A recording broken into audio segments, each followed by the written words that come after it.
Hello everyone, welcome to my channel Convey IAS PCS. तो आज हम हेल्थ एजुकेशन ऑफिसर के सीरीज में आज साइकोलॉजी पढ़ेंगे। तो आइए देखते हैं साइकोलॉजी में हमें क्या क्या देखना है और क्या पढ़ना है। तो साइकोलॉजी का है कि इसकी मीनिंग हम जानेंगे। Psychology is a term in English. The word originate from two distinct words in the Greek language, psyche which means soul and logos which means study or science, which means study of soul। ठीक है। According to the its etymology, literal meaning psychology was initially considered the science of the soul। देखो आप ये कह सकते हो science of the soul। ठीक है। The historical development of psychology, 4 stages, 4 stage हैं इसमें। The core definition and nature of psychology have undergone dramatic shifts over centuries, as the famous psychologist Wordsworth eloquently stated. First of all, the psychic abandoned his soul, then he renounced his mind, then he renounced his consciousness, and today he has adopted a way of behaving। तो Woodworth क्या कहते हैं कि एक जो psychic होता है, मनोवैज्ञानिक जो होता है साइकिक, ये सबसे पहले अपने माइंड मतलब अपने मस्तिष्क उसका उसको छोड़ता है, देन ही फिर अपने चेतना को छोड़ता है, उसके बाद तब वो जाकर के बिहेव करता है, तब वो व्यवहार में आता है। साइंस ऑफ द सोल, तो पहले जो 16th सेंचुरी में साइंस ऑफ द सोल इसको कहा गया साइकोलॉजी को, और इसमें ancient Greek philosopher such as Plato, Aristotle and Descartes considered psychology to be the science of the soul. However, this definition was ultimately invalidated and rejected due to complete failure to scientifically prove the nature, physical appearance and empirical presence of the soul। ठीक है। तो जो प्लेटो, Aristotle और डिस्कार्टिस, ये तीन जो मुख्य एक ग्रीक फिलोसफर्स थे, ये मानते थे कि साइकोलॉजी जो है वो soul of the science of the soul है। ठीक है। And this definition was ultimately invalidate. बाद में मॉडर्न साइंस जब आई तो मॉडर्न थिंकर्स जो थे उन्होंने इस चीज को बिल्कुल ही रिजेक्ट कर दिया, और इसको उन्होंने किया कि जो नेचर, फिजिकल अपीयरेंस और empirical presence of the soul, ऐसा मतलब था कि जैसे जैसे नेचर और उसका फिजिकल अपीयरेंस, ये सारी चीजें जब स्टडी करी गई तो जो आत्मा है उसके स्वरूप को जानने के नए आयाम खुलते चले गए। ठीक है। साइंस ऑफ द माइंड और brain, 17th and 18th century Italian philosophers like Pomponazzi alongside Enlightenment thinkers like John Locke defined it as the science of the mind। This definition was rejected because the mind is inherently intangible, abstract and impossible to observe or measure objectively under experimental conditions। ठीक है। तो science of the mind और brain, 17th century Italian philosophers like Pomponazzi alongside Enlightenment thinkers like John Locke defined the science of the mind। तो Italian philosophers ये पोम्पनाजी और John Locke, ये सब ने कहा कि it is the science of the mind. This definition was also rejected because the mind is inherently intangible, abstract and impossible to observe और measure objectively under experimental conditions. अच्छा, जो मॉडर्न साइंस थी उन्होंने सोल की definitions में उन्होंने क्या रखा, उसके नेचर को, उसके फिजिकल अपीयरेंस को और उसके इंपेरिकल प्रेजेंस को। मतलब कोई उन्होंने माना कि आत्मा का जो स्वरूप है वो दिखना चाहिए, फिजिकल उसका अपीयरेंस होना चाहिए, उसका व्यवहार हमें पता चलना चाहिए। पर जब ये डेफिनेशन दे दी गई कि it is the science of the mind, तो माइंड का तो कोई मतलब ऐसा स्वरूप नहीं है, फिजिकल अपीयरेंस नहीं है उसका, वो तो एक एब्स्ट्रैक्ट है, एक भाव है और एक सोच है। वो एक ऑब्जर्वेशन पे वर्क करता है और कुछ एक्सपेरिमेंट कंडीशंस उसमें जब ऐड होती है तब जाकर वो किसी निर्णय पे जाता है। तो अब नेक्स्ट अब आते हैं साइंस ऑफ कॉन्शियसनेस। तो साइकोलॉजी को साइंस ऑफ कॉन्शियसनेस भी कहा गया 19th सेंचुरी में। उसके स्कॉलर्स थे William Wundt, William James and James Sully, Edward Titchener. ठीक है। Considered psychology to be the science of conscious experience, science of conscious experience. Established as a science in 1879 when William Wundt established the world's first formal psychology laboratory at the University of Leipzig in Germany, psychology officially branched out from philosophy to become an independent academic discipline. ठीक है, तो William Wundt जो थे उन्होंने पहली बार psychology की laboratory इन्होंने बनाई कहाँ पे? University of Leipzig in Germany. Germany में इन्होंने एक लेबोरेटरी बनाई साइकोलॉजी की पहली बार। ठीक है, रीजन फिर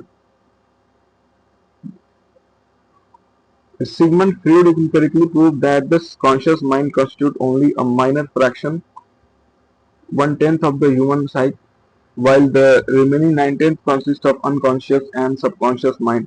Sigmund Freud ने क्या कहा, ग्रेट साइकोलॉजिस्ट, कि जो हमारा सबकॉन्शियस माइंड है ओनली अ फाइनल फ्रैक्शन, मतलब 1/10 ही एक्टिव होता है ह्यूमन साइकिक, वाइल रिमेनिंग 9/10 जो है वो सुषुप्त अवस्था में अनकॉन्शियस जो है, आप उसको सबकॉन्शियस कह सकते हो। तो जो हमारा मस्तिष्क है उसका एक भाग ही मतलब एक्टिव होता है, मतलब जागृत अवस्था में होता है, बाकी 9/10 जो पार्ट है वो सुषुप्त अवस्था में होता है। Consequently, defined psychology through the lens of conscious experience was deemed invalid. Furthermore, the primary method used, introspection, was highly subjective. Okay, so he said कि साइकोलॉजी कॉन्शियसनेस के अगर हम दर्पण में उसके वे ऑफ थिंकिंग से अगर देखा जाए तो ये मतलब एक इनवैलिड, या आप कह सकते हो कि ये उस तरीके से आप समझ नहीं सकते हैं। तो इसको प्राइमरी मेथड इंट्रोस्पेक्शन, ऑब्जर्वेशन को कहा गया कि जैसा इंसान देखेगा वैसा ही वो सोचेगा। तो ये उसका मतलब एक स्वरूप था कि उन्होंने इंट्रोस्पेक्शन पे वर्क करा। Science of behaviour 20th century to the present, prominent figures like J.B. Watson, Woodworth, Skinner and Thorndike pioneered the conceptualization of psychology as the science of behavior. J.B. Watson has been universally recognized as the father of behaviorism. So it's a very important. Who is J.B. Watson? Is the father of behaviorism. Can be asked in our examination. The exam में हमारे पूछा जा सकता है कि who is the father of behaviorism? So it is J.B. Watson. Okay. So I'll be highlighting this one. Since behavior is direct, overt, observable and measurable, this remains the currently accepted baseline definition. Okay, तो जो behaviour है वो direct है, overt है, observable है, measurable है, this remains, मतलब कहने का मतलब ये है कि जो मॉडर्न बिहेवियर थिंकर्स थे, व्हाट दे पायनियर दैट की साइकोलॉजी जो है it's a science of behaviour. Okay, हमारा जो व्यवहार है, व्यवहारिकता है, उसमें ही हमारे सोच की, हमारे जो भी साइकिक जो पावर्स हैं, साइकिक जो एट्रीब्यूट्स हैं, दैट आर ऑब्जर्वेबल, मतलब हमें देखा जा सकता है, हमारे बिहेवियर के अकॉर्डिंग ही हमारे मन के अंदर या हमारे जो हम क्या हैं, हमारा क्या सोचना है, हमारी सोच क्या है, वो सब कुछ एक दिख जाती है हमारे बिहेवियर से। Okay, so JB Watson is the father of behaviourism, इसको याद रखना है। सो कुछ डेफिनेशंस हैं according to JB Watson. Psychology is the pure, definitive and positive science of behaviour. ये इंपॉर्टेंट हो सकता है, मैं भी पूछ लें कि psychology is the pure definition, positive science of behaviour किसका डेफिनेशन है। According to Skinner, psychology is the science of behavior and experience which studies the activities of human beings in all situations of life. Okay, according to Grove and Krogh क्या कहते हैं? Psychology is the study of human behavior and human relationships. ठीक है, तो Grove and Krogh क्या कहते हैं? Psychology is the study of human behavior and human relationship. तो मानव का जो बर्ताव है, बिहेवियर है, उसका व्यवहार है और उसके जो रिश्ते हैं उसकी स्टडी करता है। मॉडर्न साइकोलॉजी क्या कहता है? ये कहता है कि psychology the science that studies the behaviour, mental processes, experience of humans and animals in the context of their physical and social environment. तो मोस्ट ऑथेंटिक डेफिनेशन इसका यही है कि साइकोलॉजी एक ऐसा विज्ञान है जिसमें बिहेवियर, मानसिक मानसिक क्षमता और विकास तथा मानव और जो जीव है, मतलब पशु, उनके कैसा बिहेवियर होता है अपने सोशल एनवायरनमेंट में, अपने सामाजिक जो परिवेश है उसमें वो किस तरीके से एक व्यवहार करते हैं, उसकी स्टडी है psychology. Okay, so there are three main pillars of this modern definition that needs to be understood thoroughly. तो एग्जाम में it can be asked what are the main pillars of modern definition that need to be understood thoroughly, that is behavior, mental processes and scientific methods. So these are the three important pillars of the modern definitions that need to be understood thoroughly. Okay, so behavior is, it includes all external and internal actions. Overt behavior such as walking, speaking can be seen by others. Covert internal behaviors include psychological responses like an increased heart rate or brain waves which are measured via scientific instruments. So behavior means जैसे हम कैसे चल रहे हैं, कैसे खा रहे हैं, कैसे पी रहे हैं, it's all our behavior. ये हमारा सारा व्यवहार के रूप में आता है. Mental processes क्या है? Mental process internal cognitive activities that occur when we solve a problem, think, remember or focus on something. Cognitive activities internal, हमारे जो आंतरिक जो चिंतन चलता है किसी भी समस्या के समाधान के लिए, जो आंतरिक जो मानसिक हमारे अंदर चिंतन होता है, उसको हम मेंटल प्रोसेस के अंदर रखेंगे. साइंटिफिक मेथड्स क्या है? Psychology is not based on pure imagination और casual speculation but on systematic observation, controlled experimentation and the empirical compilation of evidence. ठीक है, तो साइंटिफिक मेथड्स क्या? Psychology is not based on pure imagination और casual speculation but on systematic observation, controlled experimentation and empirical compilation of evidence. अच्छा, अब last में आता है scientific methods just to be defined in a very factual way. Okay, तो scientific methods क्या करते हैं कि ये कहते हैं कि प्योर इमेजिनेशन सॉरी और कॉजुअल स्पेकुलेशंस पे ये बेस्ड नहीं है. It's based on systematic observation, data, facts, analysis. This all should be the part of scientific methods. Okay, तो next is nature of psychology. तो साइकोलॉजी का नेचर क्या है उसका? So it has been written that competitive examination frequently asks whether psychology defined as science. The answer is firmly in the affirmative. Sorry for interruption. The psychological framework is scientific based on the following robust argument: objectivity and authenticity.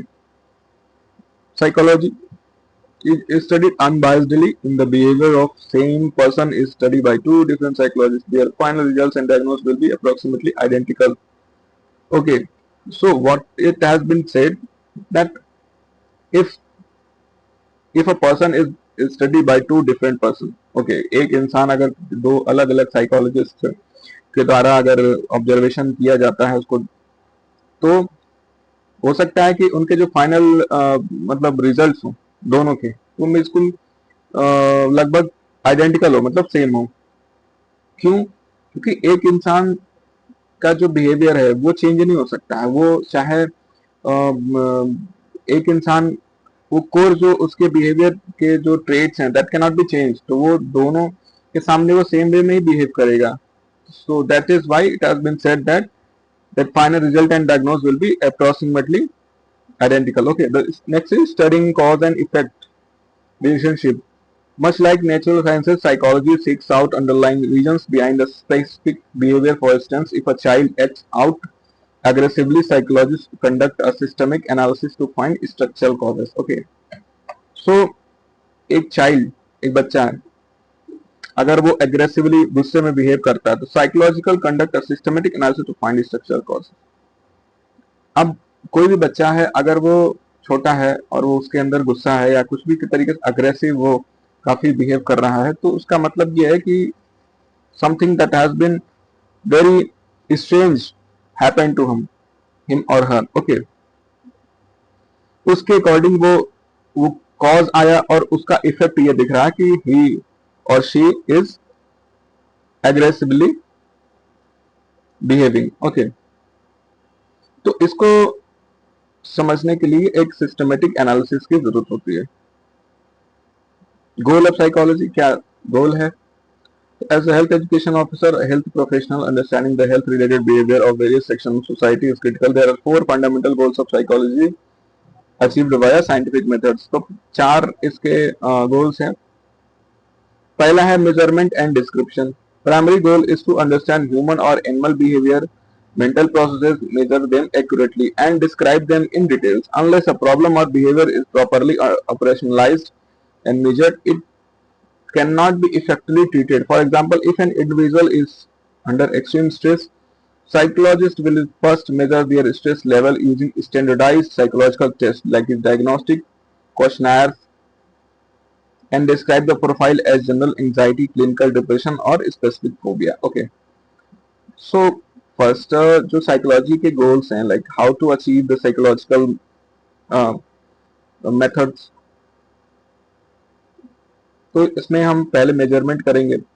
कोई भी व्यक्ति है अगर वो अपने व्यथा मनोवृत्ति उसकी अगर खराब है तो how do we consider him और how do we diagnose him. तो पहले उसके सामने एक डायग्नोस्टिक क्वेश्चनर लिया जाएगा, ठीक है, जो उसके प्रोफाइल को, उसके जनरल एंजाइटी को, उसके क्लिनिकल डिप्रेशन को और उससे रिलेटेड कोई स्पेसिफिक फोबिया को दिखाएगा और उसके बाद हम एक पर्टिकुलर कंक्लूजन पे हम जाएंगे. ओके.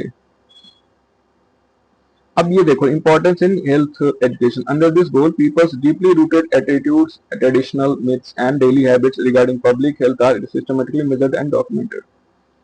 और ये कहा गया कि इसीलिए यहाँ पे पब्लिक हेल्थ वगैरह का चेकअप के टाइम ये सब क्वेश्चनर्स बड़े ही काम की चीजों से just to be get a measurement and description of a particular person. Okay. B दूसरा explanation. It is never enough to simply describe and observe behavior. It is vital to know the underlying reasons why it occurs. Okay. It is known as establishing a clear cause and effect relationship. So cause and effect relationship. If a person is substance dependent, psychology explains internal reasons, that is emotional inferiority, unresolved trauma, family discords or external factors, peer pressure, environment and accessibility. So explanation अगर किसी भी मतलब behavior का है तो हम नहीं कर सकते because it is very vast and very subjective way to be understood. So cause and effect is what that person is harmed or something that has happened to him or her very strange or very